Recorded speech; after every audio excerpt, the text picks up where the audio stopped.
What's up, Reject Nation? I'm Greg Alba.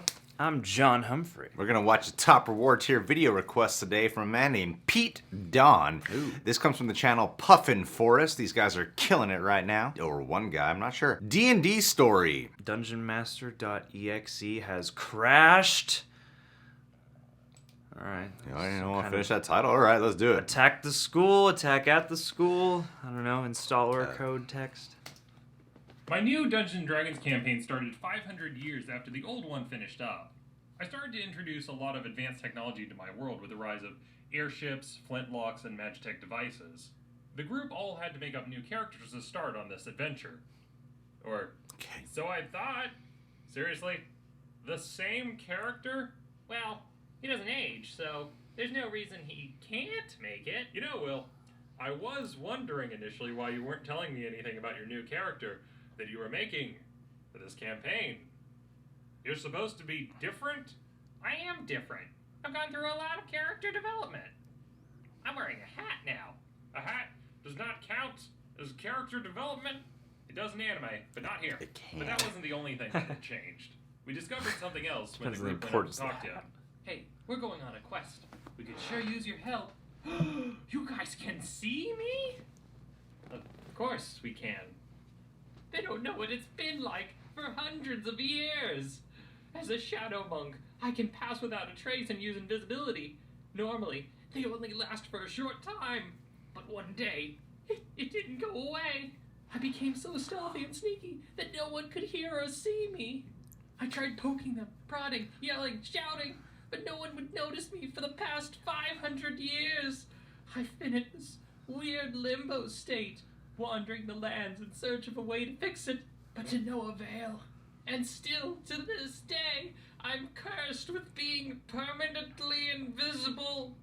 But you got a hat. Permanently invisible. What? Well, can I talk to you for a second? Just right over here. Just. I love eyeball gags like that. What do you mean you're permanently invisible? Why didn't you tell me this before the session? How am I supposed to cheat on this? We came back. Yeah, Michelle is invisible permanently. Now, apparently, in the main storyline, the group was chasing down a band of lycanthropes, like werewolves, werebears, were-tigers, etc., calling themselves the Wild Things. The players had to figure out where their hideout was. Where they We're, are. chasing down a group calling themselves the Wild Things, are we? Yep. And we have to figure out their general location, the spot where they're operating out from. Don't you do it. I guess you could say we're Don't you dare. trying to figure out Swear to God. where the Wild Things are. I have no one to blame but myself for this. We discovered that the Wild Things had a headquarters out at a location called the Carnival, where they would fight each other as a test of strength to see what animals would rise to the top of the chain. At night, they would hunt, preying on other humanoids. They were kind of like a leper colony, a faction made up of downtrodden and fearful people that had been cursed with a lichen's bite. Before, they had lived in fear that someone would find out their secret. Those cursed had gotten swept up in the rhetoric which said that the world was broken down into predators and prey. If you weren't a predator, you were nothing more than prey. Our group hunted down the headquarters, and it led to a fight to take the gang down. What's that? It's a gunblade. Yeah, but what? It's a blade and a gun, so gunblade. It's a very self-explanatory name. I know that. Where's it from? Haven't you ever played Final Fantasy VIII? During the fight, they got a new player to the party. She hadn't introduced herself yet. Her druid went over to heal someone. I don't know if I trust her. Why would I believe her character? Some random stranger comes over to me in the middle of a battle and wants to heal me. She could be one of those monsters. I don't think I'd follow them. And then she revealed what her character looked like. Never mind. Screw that. She's so cute. I completely trust her. After they dealt with the Lycan cult, the players' next mission had them trying to get into this private boarding school. The Institute was closed to outsiders, so they had to figure out a way to get in. Our paladin is like, Everyone just hang around for a little bit. I'm going to go get a warrant so we can search the school legally. Don't get into any trouble while I'm gone. Just hang out here. As she leaves, the other players decide, nah, we're not gonna wait, and they attempt to break in to get into the school. Each one had their own strategy. One guy disguised himself as a teacher, another as a tour guide, others as, I'm going to disguise myself as a student. Alright, they believe you. You're among them. But I didn't roll anything. It's alright, you automatically succeed. Michel had to get past several teachers, so he uses the massive foldable boat to knock them unconscious and break through part of the wall. While they're doing this, we cut back to the paladin, who's writing out the details of the warrant. On this date, I hereby authorize the designatee to carry out the following activities pursuant to the law. Then we cut back to the school at the lunchroom, where a thief also decided to disguise himself as a student. And he starts scamming the other students out of the lunch money, playing these little gambling games. Alright, you guys, double your money, just keep your eyes on the queen. Which ended up getting him into a fight with the children, as he stole a bunch of their money. To protect our thief, our druid lit one of them on fire. Oh no. As this commotion is going on, we cut back to the paladin, who's quietly filing paperwork, but she has to go through one of the officers, and they're taking their sweet time signing it, and then we cut back to the lunchroom where Samurai says, Don't worry, you guys, I can calm them down. I've got an idea. He then whips out his pistol and fires it into the ceiling. Boom. Everyone, calm down.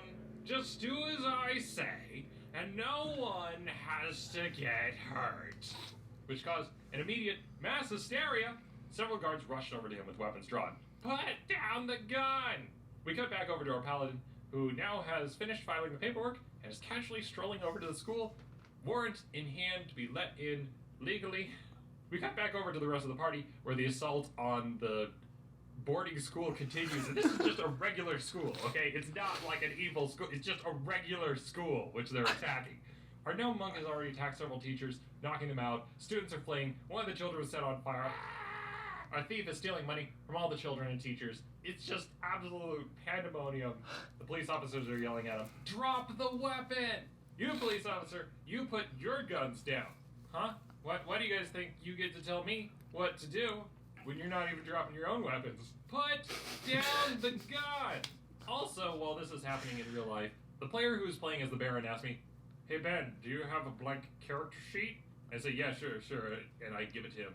I'm too busy handling the child hostage negotiation to pay attention, but the player starts writing on it. As he's doing that, our paladin is approaching the school and sees several children fleeing and hears rumors that there's an active shooter.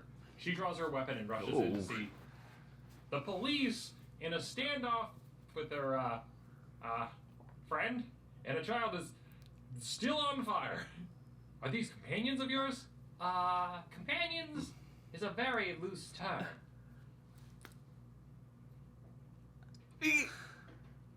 Very, very loose term. The samurai is getting worried, pressed back. He starts thinking about what to do, until he has a sudden epiphany. Don't worry, I know just the thing that will defuse this situation. Oh, great. What did you have in mind? And he produces from underneath his clothes a makeshift explosive. Drop your weapons, he says, or else I'll set this off. He rolls intimidation. Fails. One of the guards tries to shoot the grenade out of his hand. Misses. Which causes the samurai to go, You asked for it. He pulls the pin and tosses it into the crowded room. Our paladin leaps forward on top of the grenade, taking the blast but severely damaging her. You really don't get who you're dealing with here. As he lifts his cloak aside to reveal many other sets of explosives around him. Swear to God, I'm taking all of you with me. But before he can do that, he gets tackled by them, restrained, and sent off to prison. Also, the child's okay. While the samurai was in prison, the paladin ended up being the hero. See, there you go. They trust you now, because of me. That was my entire plan the whole time. You're welcome. Very good. Also during this time, the player who had a Baron swapped out his character for a new one. Okay, here's the thing. I know I didn't explain this earlier, but that samurai, the one who shot up the school, was a part of the Baron's household, Valus, Black Rose. Both of the characters were wearing the house insignia on it. The samurai actually works under the Baron, and now that his samurai has been dishonored, the Baron is like, I need to split, and he books it completely out of the story. Okay. So in the meantime, that player made up a new character to fill his old one's place. Are you? I'm Shredder. Have you ever seen Teenage Mutant Ninja Turtles? The paladin was not excited to get the samurai back into the party. The two had already been on tense relations before, since the samurai had already tried to kill the paladin once, and also murdered another civilian, and almost killed the thief. Not only that, but not a few hours later, the samurai broke out of prison, and now he's on the run with a bounty on his head. It's one thing to have a player rift forum where it's like, oh yeah, these two characters, they don't really see eye to eye, but yeah, they can kind of work together in the same party. No, because I knew that if he showed up back in the party, the group would probably just send him back to prison and collect the reward money. Wait a second. I think I know how they could make this work for them. That is a smart idea. Very nice. That is a good money-making technique. John, do you play Dungeons and Dragons? Yeah, so much of the time I do that activity. Have you ever played it? I've never played it. No, I know a little bit about it. I'm always fascinated by how kind of complex and intricate it looks from the outside. I had about as much understanding watching this video as I do in real life, so... Yeah. No, was that the case? Campaign there? Dungeon Master? Yeah, I've never played Dungeons and Dragons. I watched that Fandom Entertainment documentary about Dungeons and Dragons, so I have more understanding than I did before. Did you watch the Marlon Wayans film? No, I have not. Okay. Wait. Yeah, I have. You're the one. That was the best thing ever. I like this video because this is easily the most digestible I've ever had of keeping up with Dungeons and Dragons. I've been in the room when people are playing and I'm like, I don't know what you guys are doing. I'm very much lost. If there's a way for me to kind of understand it at all, this is the way to do it. Was I lost a little bit at times? Sure. Pete Don, would it have helped to have a little bit of context as to what we were walking into instead of being 2 minutes into it going, okay, I think I know what's going on. Yeah. I feel like I would have understood probably would have helped out a little bit instead of, here you go, watch this. Yeah. I was sort of like, oh, should I have watched a bunch of other things first or just played a lifetime's worth of D&D D&D in the middle of it. Yeah. Yeah. In the beginning, I was a little bit confused, but I think this guy's animation is wonderfully done. Yeah, it's fun. I do like his sense of humor that he brings to the table here because, like I said, it does make it easier to latch onto what the storyline element is. And weirdly, this kind of did make me go, I wouldn't mind playing the game now. Because I feel like if I could pick up on what's going on through this, I might be able to get the gist of it when I'm doing it. Well, I had that slightly exasperated charm of, a dungeon master recounting, like, okay, I had to deal with kind of everybody's personalities, and here's what this guy decided to do, and it seems like Dungeons & Dragons, again, from my limited perspective, would allow for a lot of those kinds of variables during a game. I don't know exactly how it works, but it seems like, heavily story-based. It seems like there's a lot of potential for just different avenues to run down. And so, yeah, especially for a web series, too, I have to imagine that just a particularly amusing campaign is always going to lend itself to this kind of thing. And so it did make me, curious to play. I like your Adult Swim animation format that you have here. At the same time, though, the sense of humor is child-friendly. I don't know about child-friendly, but it's, it's not like 3-year-olds and up. Adult based, vulgar humor, which when I first saw the animation, I thought it's the kind of territory we were walking into, but apparently not. This is something that I feel like families can easily latch onto, and I would really appreciate a lot of your editing tricks as well. This managed to be very engaging, and I think it's cool to have something that can be appealing for people who are non-players, because if there's anything I've noticed in the past year, more and more people that are in my life, I find out, are into WWE and Dungeons and Dragons. Two conversations I often feel out of the loop on it. I feel like I can watch more of your videos now and feel like I can kind of keep up with the conversation. This is especially if I could role play with a sense of humor like this when we're playing the game. I'd have a much better time. I feel like a D&D campaign by us would be very, very silly. I don't know how much we would actually get done or anything, or how much we would pillage, but it would be fun.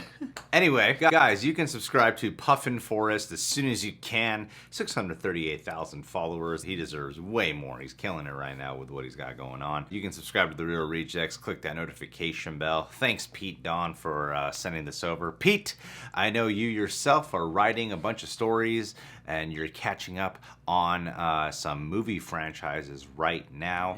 I encourage you to keep being original, to keep doing your thing, and to also release your early drafts online to the public so you can be judged harshly for early stages of development and then see how well your skin responds to such criticism.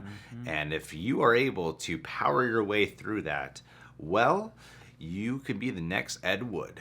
Oh, dude, that's a mantle right there. He's made one of the most notable films of all time. And that could be you. Pete, get on it. Take some of your D&D campaigns and write a script. Get on it.